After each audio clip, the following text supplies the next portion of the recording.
Bueno, pues estábamos hablando precisamente de cómo en los cuentos podemos ver reflejada la sociedad actual. Entonces, en el anterior podcast nos quedamos en que pues la violencia también está presente en este cuento y cómo es que lo ligamos con una entrevista que dieron acerca de que los violadores pues tienen como un antecedente de agresión. Pero pues nos iba a contar algo Stani. A ver, por favor, continúa. Como te mencionaba, son series de cuentos, pero son series de cuentos para niños. Y vemos que este cuento no es un cuento para niños, por el mismo final que tiene, la historia. Y es algo, pues, es un cuento como que genera controversia, ¿no? Porque al final el libro va dirigido a niños. Exactamente. Pero, exactamente. Ajá, y qué bueno que tocas este punto, porque spoiler, no es cierto, no, promoción, porque anteriormente en el podcast número 6 precisamente hablaba acerca de los verdaderos finales de los cuentos de hadas. Y lo curioso es, por ejemplo, es lo que dices, este final como que pues, a un niño sí le va a decir, ay, ¿cómo que un corazón peludo? O ¿cómo que mató a la doncella, ¿no? Y es lo que pasa, por ejemplo, con la Cenicienta, en el que pues sus hermanas, una termina creo cortándose los dedos para que le entre la zapatilla. Y la otra, sus ojos, no, unos cuervos se comen sus ojos. O por ejemplo, en el cuento de la Sirenita, le cortan al final la cola, un pescador se la corta, o en de Caperucita Roja, en donde el lobo realmente se come a Caperucita Roja. Entonces, sí son finales como que dices, sí realmente son para niños, pero en lo personal creo que también influye mucho el contexto histórico en el que estaban escritos, porque igual en el podcast anterior ya lo había mencionado, que estos cuentos iban más como para asustar a los niños o educarlos, de que si haces esto te va a pasar esto, como una manera de educación. Sí, bueno, también, bueno, es que no sé cómo explicarlo, porque J.K. Rowling, que es la creadora de Harry Potter y también quien escribió estos cuentos, o sea, habla de muchísimos temas que uno puede decir, bueno, pues eso fue escrito en no sé qué tantos años, ¿no? Porque, o sea, la historia de Harry Potter está reflejada en los años de 1900, por ejemplo, Animales Fantásticos, que está en 1942 y así, ¿no? Ajá. Pero, o sea, al final de cuentas, el contexto viene siendo actual también, porque son estigmas, son contextos, son etiquetas que la gente ha traído a través de los años y pues también, por ejemplo, como dices, la educación. O sea, ¿por qué a un niño le vas a leer un cuento de esta magnitud para que entienda qué es lo que no debería hacer, qué es, o inculcarle el miedo, ¿no? Uh-huh. Y entonces es, o sea, es no sé cómo explicarlo, pero o sea, genera miedo, o sea, en el niño le va a generar un miedo que es así como de, bueno, esta vez no lo voy a hacer, ¿no? Sí. Entonces es así como de o sea, el cuento, o sea, realmente, ¿para quién va dirigido esos cuentos? O sea, si es un niño para inculcarle miedo, pues sí lo va a lograr, ¿no? Exactamente, o sea. Exacto. Y retomando también lo que tú decías de que también algunos contextos históricos se pueden aplicar ahorita en la actualidad, me recordó mucho a una plática que nos dio la maestra de literatura, en donde decía que, por ejemplo, Mujercitas. Ahorita, Mujercitas, al menos el personaje de Joey, que es una rebelde, que quiere alcanzar sus sueños y todo eso, se podría ver reflejado en el grupo feminista. ¿Por qué? Porque Joey, o sea, como que su esencia es luchar por algunos derechos, luchar por lo que ella quiere, por romper con paradigmas o estigmas, que incluso en una escena o en un capítulo Joyce se quiere, ¿cómo se llama? Poner un pantalón, y estamos de acuerdo que cuando se escribió esa novela y en esa época, pues las mujeres no se podían poner un pantalón. Entonces, ahorita lo podemos ver también reflejadas en la actualidad con el grupo feministas o con aquellas mujeres que siguen luchando por sus derechos y por romper y seguir rompiendo los estigmas. Por ejemplo, ahorita es una falda, de que no puedes salir a la calle con una falda cortita porque entonces tú estás provocando a los hombres o algo. Entonces imagínate, antes era no ponerte un pantalón porque eso solamente es de hombre, y ahora es no ponerte una falda porque estás provocando a los hombres o estás provocando algo. Entonces sí son como contextos diferentes, pero que se emplean en un solo punto. Sí, exactamente, ¿no? Entonces o sea, al final de cuentas regresamos al punto, ¿no? Que es la educación, ¿no? Entonces, como mencionas tú, o sea, antes era un pantalón, ahora es una falda. Entonces, ¿cómo es esta educación? O sea, ¿realmente la educación ha cambiado? O sea, desde que, no sé, a lo mejor inició la escuela, o sea, la educación viene siendo la misma. Y entonces esto es también lo que propone, ¿no? O sea, los cuentos, aunque sean de fantasía, pero yo creo que siempre hay que ver más allá de... Sí, de lo fantástico, ¿no? Por ejemplo, lo fantástico, como dices, también nos puede dar un mensaje, también nos puede dar una reflexión, que era lo que te comentaba, de que este cuento me recordó mucho a los relatos de Las Mil y Unas Noches, y que igual te dejan una reflexión, y eso es, creo que, lo padre tanto del cuento, de las películas, de los libros, novelas, de todo aquello que pueda contar una historia, ¿no? Y Sí, bueno, estoy de retomando. acuerdo con eso. Ok, retomando un poquito lo de Harry Potter. ¿Tú cómo es que entras a este universo? O sea, ¿qué es lo que te llama la atención de Harry Potter? Bueno, es una muy larga historia porque empezó desde muy niña. Recuerdo la primera película que vi de Harry Potter fue El prisionero de Azkaban. Y es mi película favorita. Y está dirigida por un director mexicano que es Alfonso Cuarón. Entonces,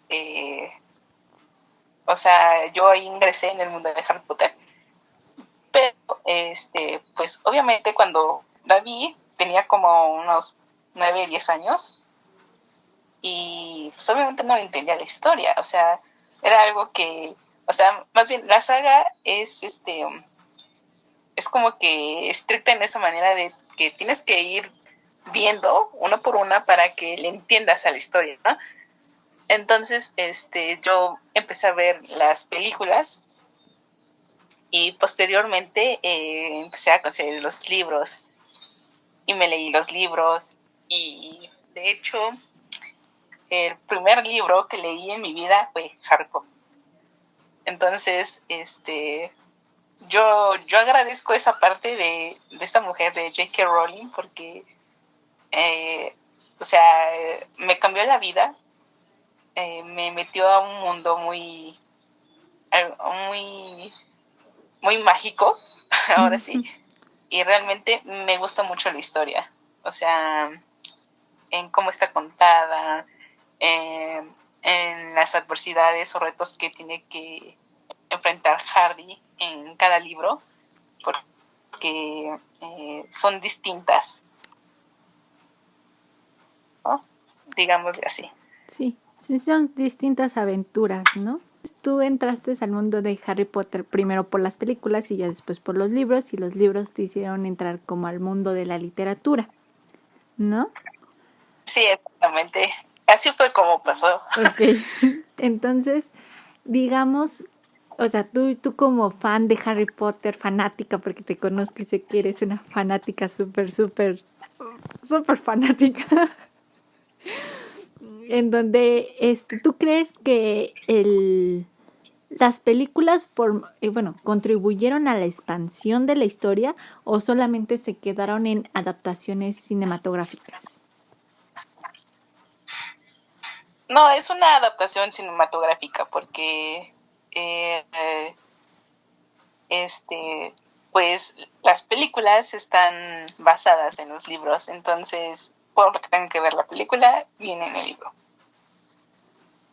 Okay, ya obviamente pues como ver cine pues es muy obvio que le quiten partes o no sé, ¿no? En este caso que algunos personajes no aparezcan, que sí aparezcan en los libros.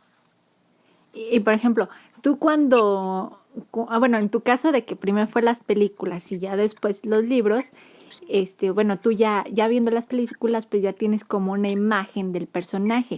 Cuando leíste el libro, ¿cambió como las características o cómo tú te lo imaginabas? O sea, ¿te lo imaginaste ya de distinta forma cuando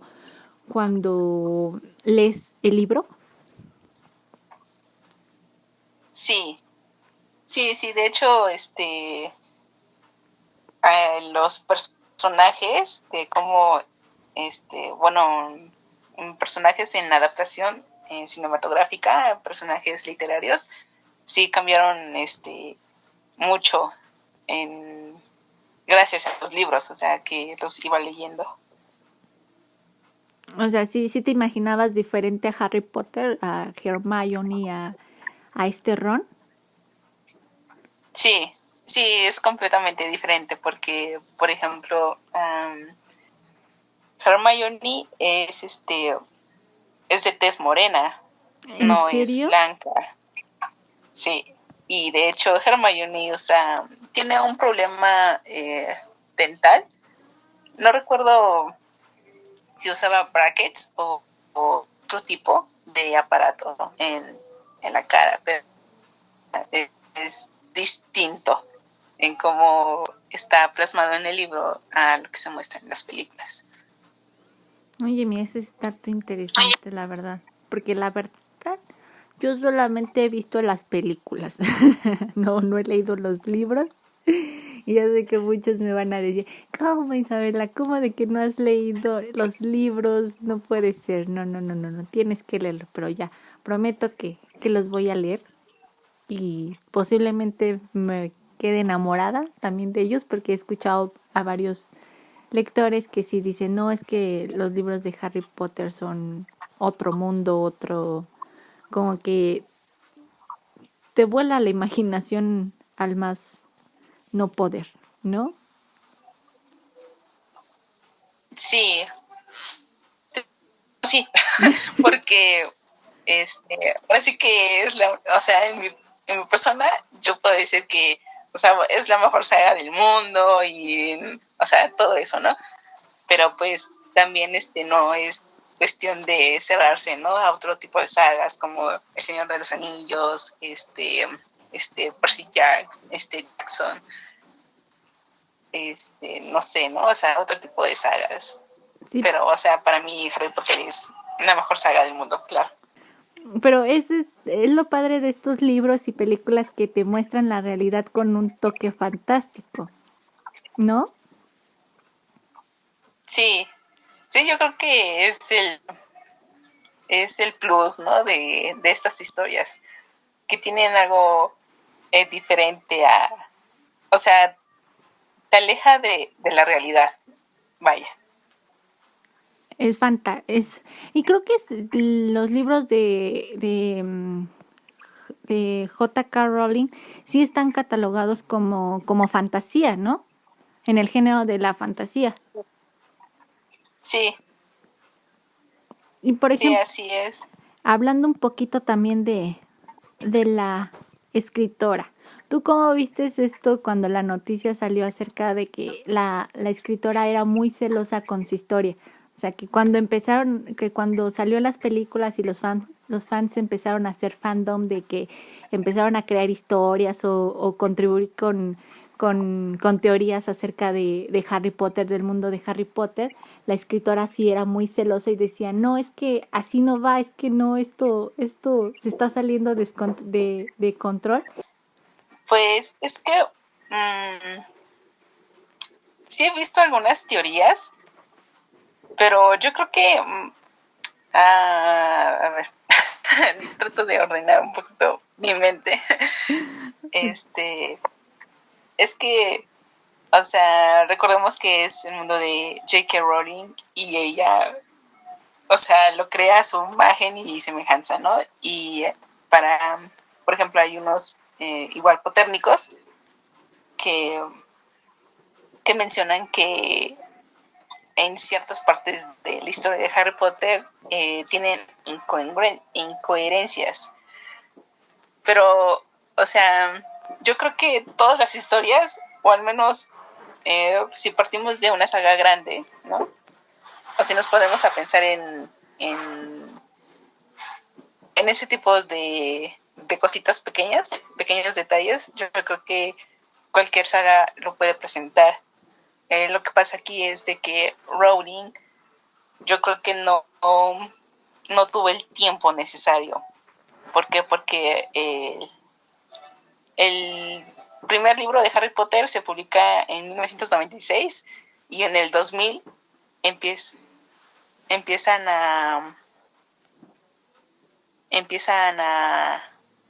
hacer las películas. Entonces, o sea, el tiempo que ella estuvo escribiendo los libros, pues también iban sacando las películas. Entonces yo creo que, o sea, yo considero que fue la presión, quiero creer también eso.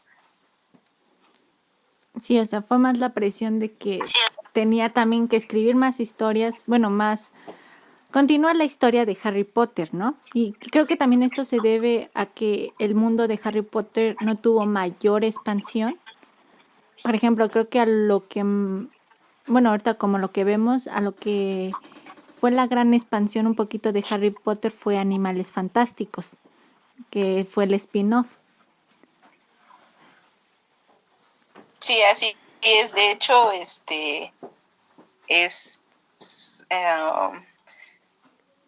¿cómo te explico? El Animales Fantásticos viene siendo, como te había comentado anteriormente, una enciclopedia o sobre los animales que existen en el mundo de Harry Potter, ¿no? Entonces es más bien como, también es una guía de cómo puedes cuidarlos, el grado del peligro que tiene cierto animal y así. Entonces, estos libros, de hecho, o bueno, se hacen mención en